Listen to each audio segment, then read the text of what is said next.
everyone, it's me again, Ashkar from Blood Pictures, and welcome to Snowbound Blood. This game is by Vast Arrow Story Developments, Vast Arrow Story, and is a fan game to Hiveswap, or Hiveswap Friendsim to be more precise.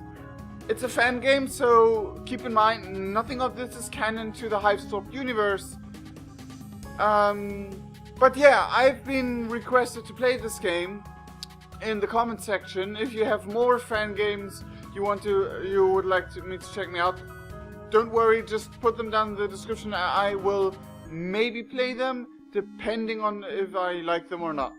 Anyway, this game is supposedly about a crime investigation service character. And we are this character. And one of the tags said female protagonist, but I couldn't find any proof of that. So just take it from there and say we're a female character. But more I do not know about this. This is literally all I know. And so I would say we will start. Let's get into this. Prologue, Duel, and Volume 1. Of Orders and Ordeals. Well, let's go to the prologue then.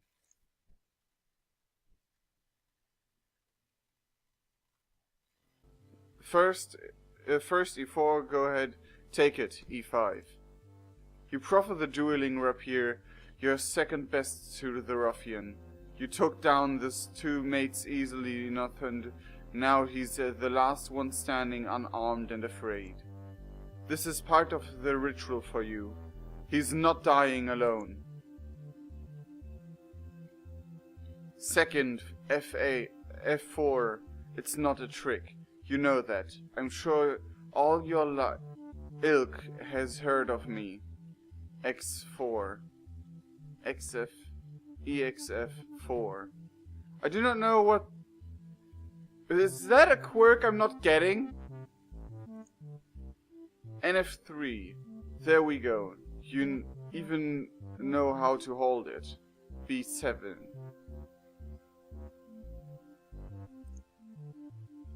Because 4. BC4. Sometimes I get asked why I do this. BH4+. He stands, eyes narrowed, and you touch the tips of your blades. Proper stance and all. You wish more smugglers had the touch of class this soul did. You almost feel bad for what's about to happen.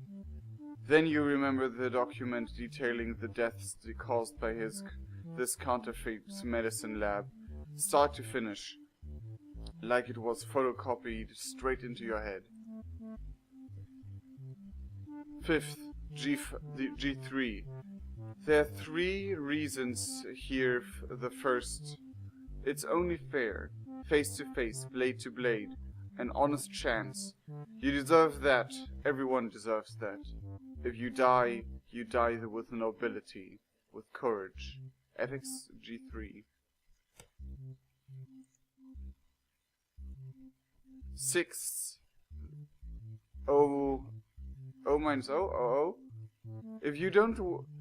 You walk out of here the first man in 12 sweeps to win a duel with me.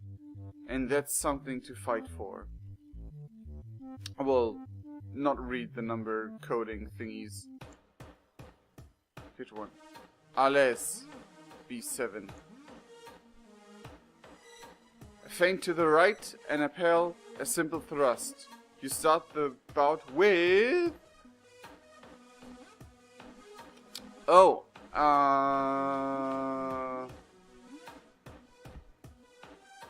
have no idea.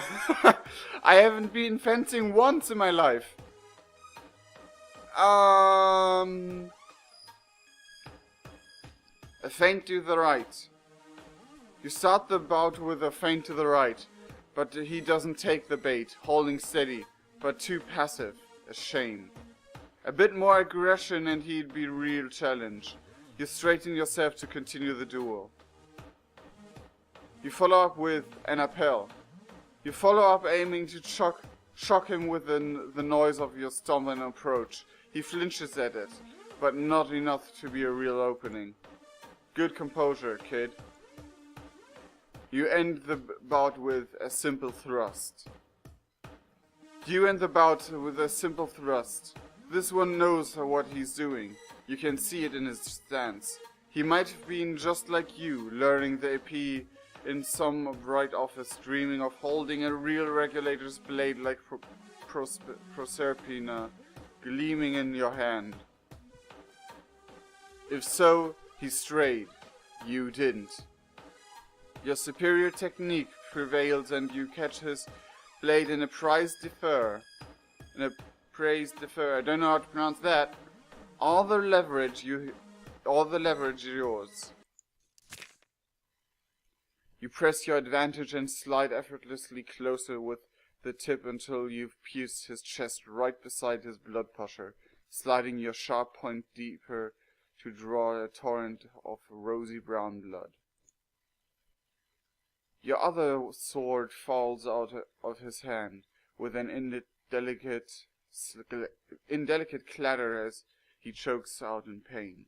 You catch him as he leans over, dying, and begging, speaking in his ear, calm as always.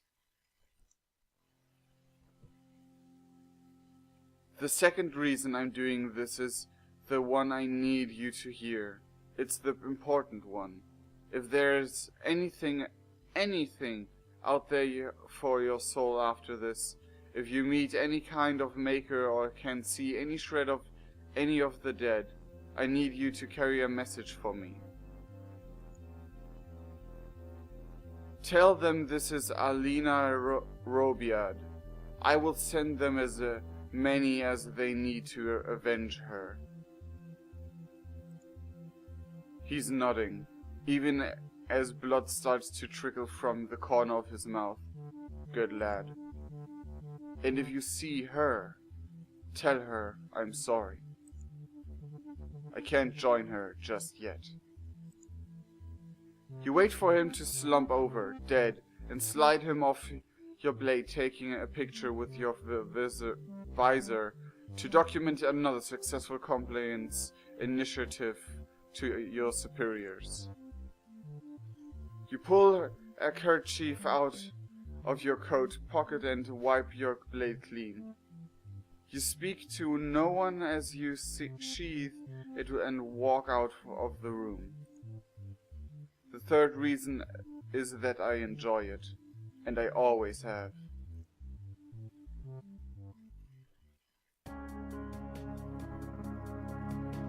That's the prologue then. A pretty short prologue. For how long have I been recording? 10 minutes. Okay, this is the prologue.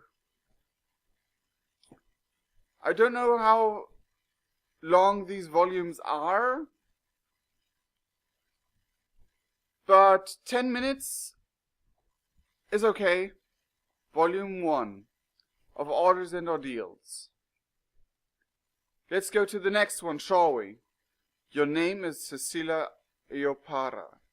You are the chief regulator for the Reception Corporation, more recently known by its variety of slick rebrands.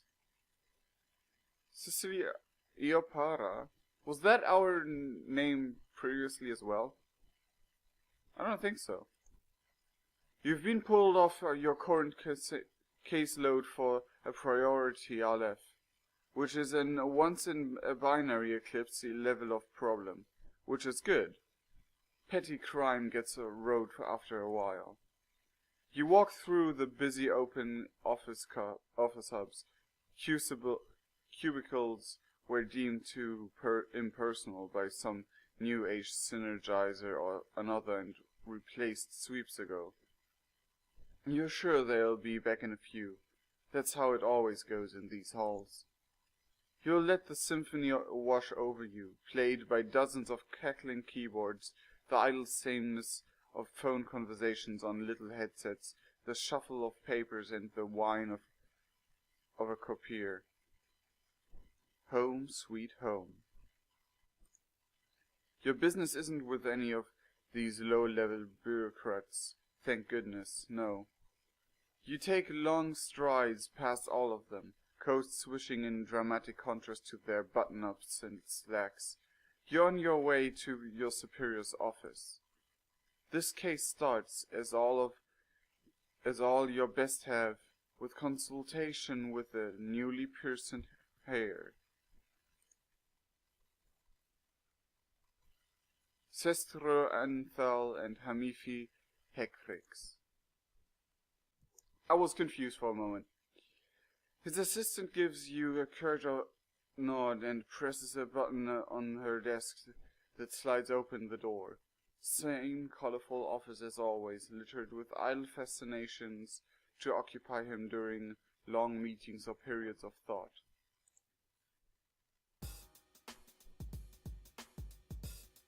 While nodding along to a rant he's receiving through the phone held to his ear, he gestures for you to come in and sit down. You've never forgotten her face or anything at all. Throughout the game, you can select Recall upon meeting characters to search your near-perfect memory for information. The memories may be useful for solving the case ahead. Recall Sestro Anthal. It's not hard to remember this face. Everyone knows Sestro Anthal. The heir the executive and next in line for control over the entire corporate machine. He's been gradually assuming influence over more of the company hierarchy as he prepares to come into power with his ancestors' old age. This means you're taking orders from someone half your age, who wears sweater vests. You'd be upset about it, but you're a consummate professional, and he's sweet enough. He's got a real piece of work of a maid spirit though. Enter. Right now he looks downright sour. Once you recognize the sandpaper harsh, salty voice assaulting his ear, you feel a twinge of sympathy. The Reptilian elite are rarely sensible, but few could match the talent for absolute nonsense Calder Carrion has displayed over the sweeps. You watch your employer pinch the bridge of his nose with 2 fingers, jaw clenched as he listens to Carrion go on and on about late shipments. Of the drivel he passes off as a magazine, you wonder? Oh well, you aren't being paid to listen to the grievance of Mr. Anthel's flock of fledgling hyperloopers, so you don't. Sestro rolls his eyes theatrically at some high point and finally meets your gaze. He mouths something, looking pained. He can't not pinch it. He stole fizzy lifting drinks. He doesn't even drink it. Either way, you're certain you don't care. He makes a cutting gesture across his throat with his hand and points at the phone's receiver for your benefit, while making his voice perfectly pleasant and neutral for callers. He assures him that corporate will do all in its ability to ensure the timely delivery of the shipment. And if he could only answer a few questions. You stand up, draw your pistol, and aim over the phone's receiver and off Sestro's side towards the enormous window that make up the office's outer wall. Okay, sure. You watch Sestro cup his hand over his closed ear while the twin sounds of the gunshot and punctured glass ring painfully in your own. Immediately the corporate security alarm blares to life. You watch Sestro mouth something. We'll call you back, maybe, and hang up. Immediately turning to his computer and turning the alarm back off before the system's response can get too serious. A few defensive drones fly into the office as you put your gun away. but it's been a long time since you were first given license to use deadly force in the corporate's halls. They see nothing wrong in the office and dutifully fly away.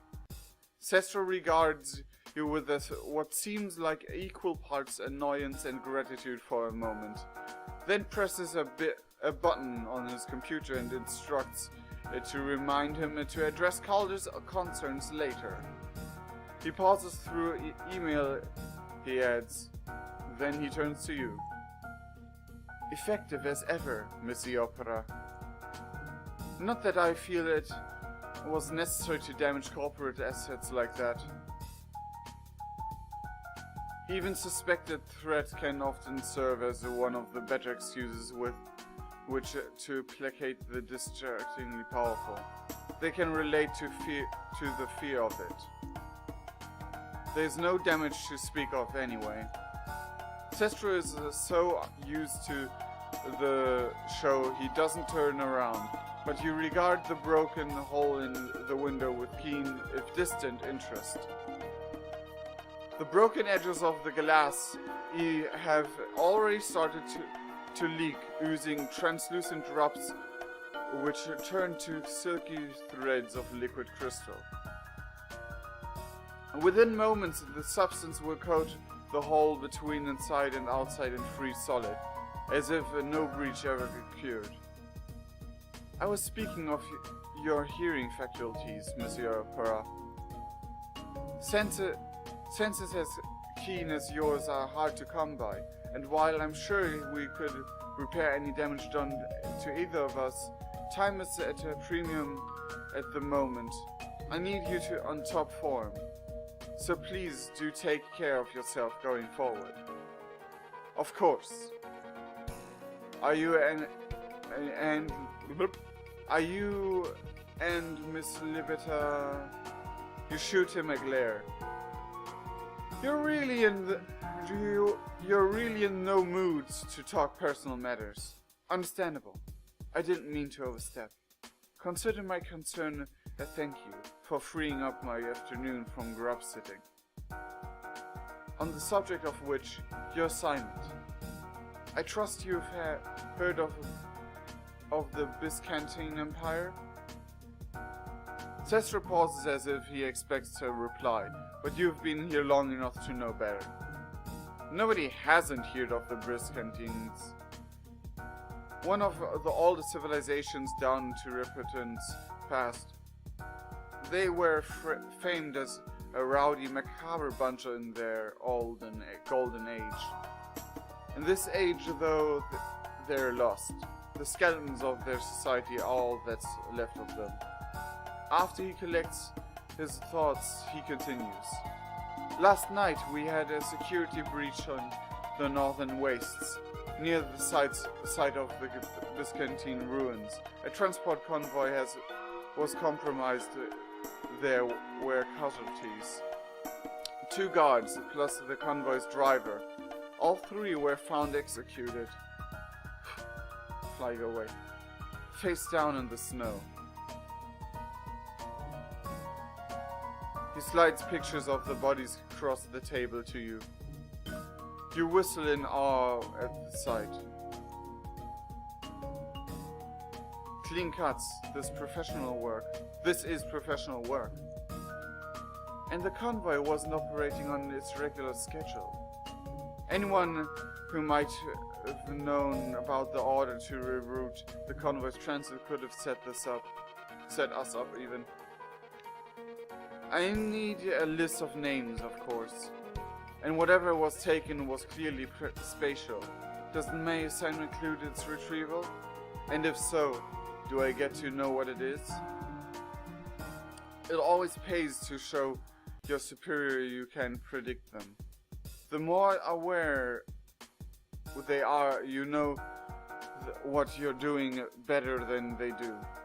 The less they bother to get in your way. Damn it!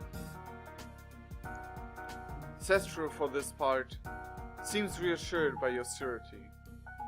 He looks at you uncertainly for a moment, as if he might say something, Then he sighs, gets up and turns away from you and looks out towards the window. You resist the urge to roll your eyes. The kid makes a spectacle of this window whenever he genuinely cares about something. And you're tempted to gently inform him it's a shitty excuse for a poker face every time. But you aren't paid to give advice, so instead you wait to listen. Eventually he speaks. Your powers of perception continue to shine, Missy Opera. It's wonderful to know I can rely on you at times such as these. Yeah, kid. You answer in your head.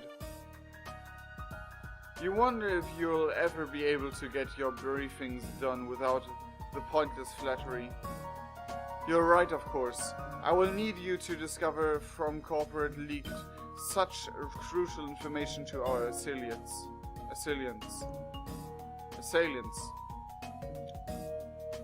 And uncovering the identity of the thieves and bringing them to justice will also be among your duties. But your most important task by far is to return our lost cargo to us. While these ruins were originally Byzantine and remain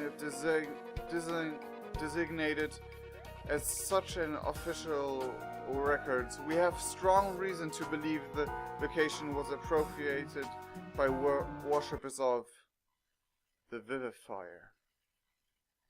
Okay, music cut out.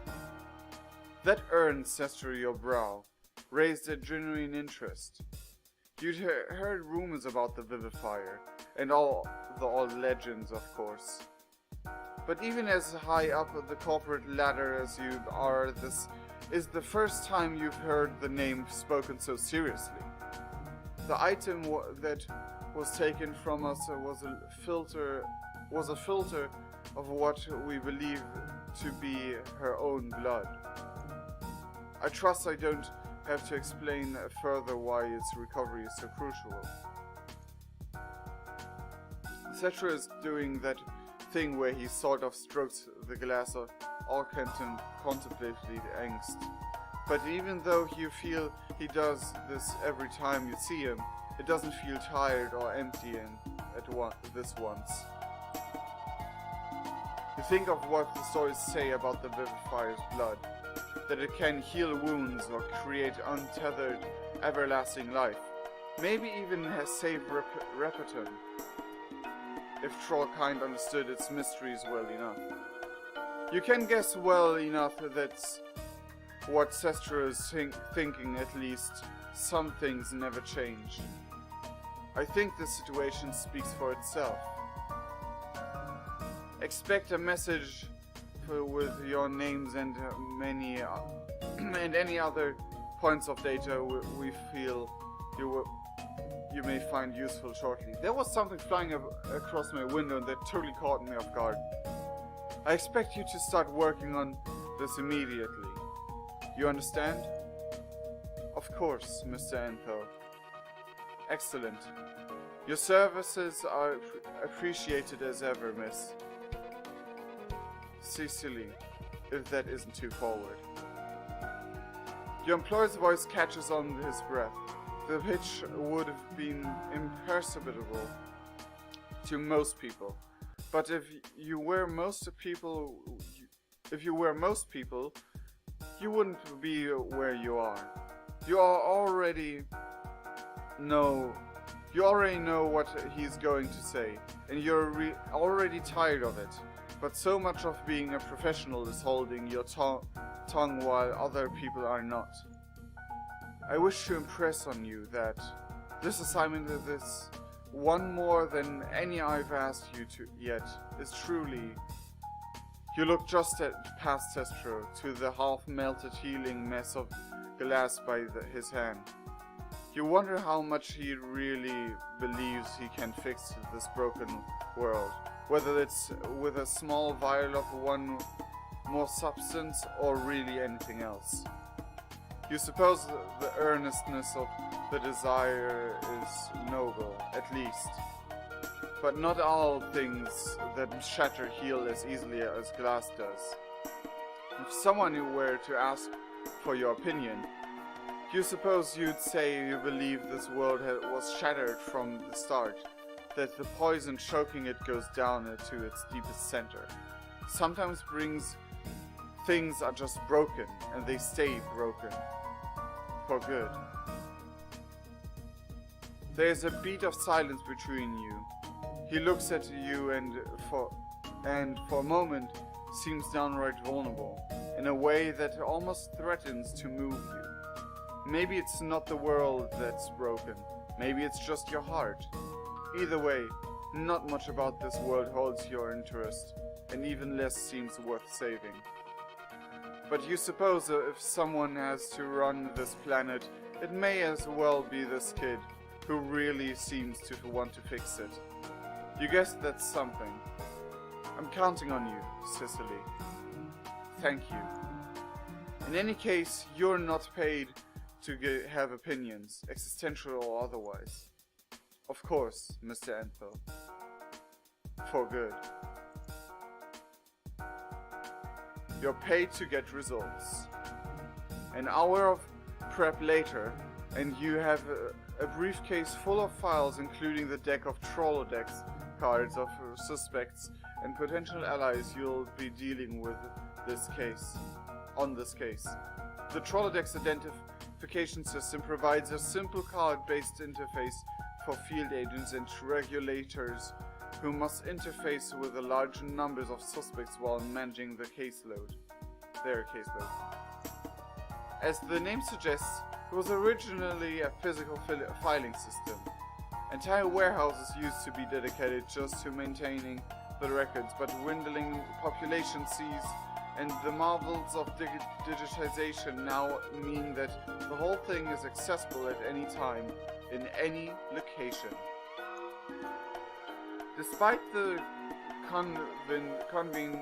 convenience, you still find yourself resorting to the real cards once in a while, when you need to focus on a particularly troubling case. Something about holding a person's life in your hands strengthens your resolve. It's a little strange, but you take your own card with you wherever you go. It sits in the breast pocket just over your blood pressure. If someone wants you to run you through, they'll have to do it twice over. That's a little joke you tell yourself. Nobody has managed it so far, and after 12 sweeps, the card has come to be sort of a good luck charm. You keep another card close to your chest, but for different reasons. A promise long overdue. You step through the streets you've memorized like a hymnal since you were first accommodated in Stronghold 21 over the 10 sweeps ago. So, since there's a quiet pace right now, I just want to get rid of,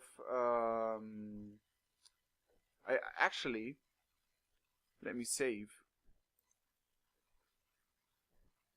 Close menu. So, my theory so far is, yeah, the moons kind of give it away, if that is what their intention is, and if it is as detail friendly as I suspect it is. We are on a different planet and adult trolls, which is interesting for this anyway, because 12 sweeps is a really long time, because you're kind of grown up for when you're 12 sweeps or 13 sweeps old. So, as a troll anyway. So, yeah. That is anyway my theory based on the tidbits we have here. I might be even right and they say it up on their page or something. I will put a link to their page in the description below, so you guys can check this game out for yourself. It's a brisk winter day. Scarf-adorned trolls don't meet your eyes as you brace against the wind and look at the trees. Still green. They're fake, of course, like everything else inside these walls. In truth, you've never felt at ease here. The slick branding and nightlife, the convenience drones? Oh, okay. And social media stars, booze and sugar for every well-off lotus eater, while blood spills across the dying world outside. You step over a crushed soda cover that the automated street sweeper missed and swing your leg over your motorbike. You adjust your helmet and then kick it into gear, letting the purr of the engine carry you out of the town. You arrive at the site in the northern wastes a few hours later. It's mid-afternoon, and though the weather was clear and bright all morning, it's still bitterly cold. When you hit the tundra, you entered into a fierce snowstorm, and the last half hour of the journey was spent battling against poor visibility and harsh wind. The blizzard settles down into a light snowfall by the time you reach the convoy, though. 3 guards meet you there, 2 olive bloods and a bronze. They all look extremely bored and cold, and you can't blame them. Hopefully you can wrap up around here soon. And then they can go home and do the same wrap up, you mean. You remove your helmet and shake your hair loose, brushing a few snowflakes off your arms and shoulders. As the bronze-put guard jogs over to where you've parked, you take a moment to survey the scene. After taking note of some key points of interest, you turn to face the guard as she greets you. She seems to be the one in charge, or rather, she was until you got here. Once you've exchanged some formalities, flashed your card and so on, she walks you through what's happened since the convoy was discovered. In short, she says, not a lot. Nobody has disturbed the scene, the bodies or anything else since the preliminary investigation late last night. Security only got wind of the event due to the vehicle's automated system. She says. Other than that, there was no indication of anything unusual taking place. What about before the security backup arrived? You ask maybe someone tampered with the scene in the meantime. She says it's possible, but they didn't see any evidence of that when they got here. What about the driver, you ask? She says, what about them? You say that there should be 3 bodies here, but you only count the 2 guards.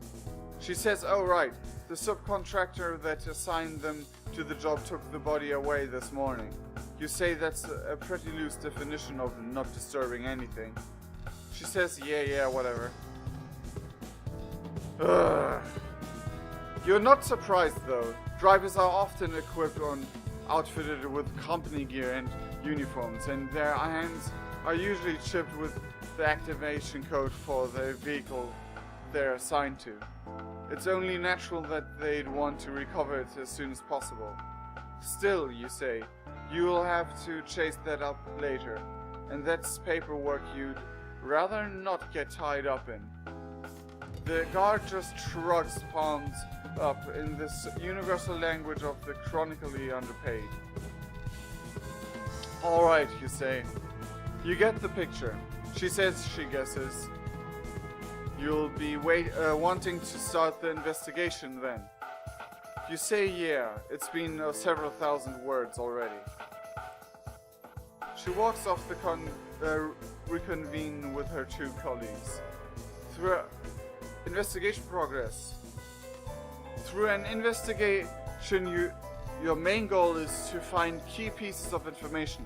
The investigation progress bar on your overhead visor lets you keep track of this. Nobody knows of how it works, if you're honest, but it certainly comes in handy.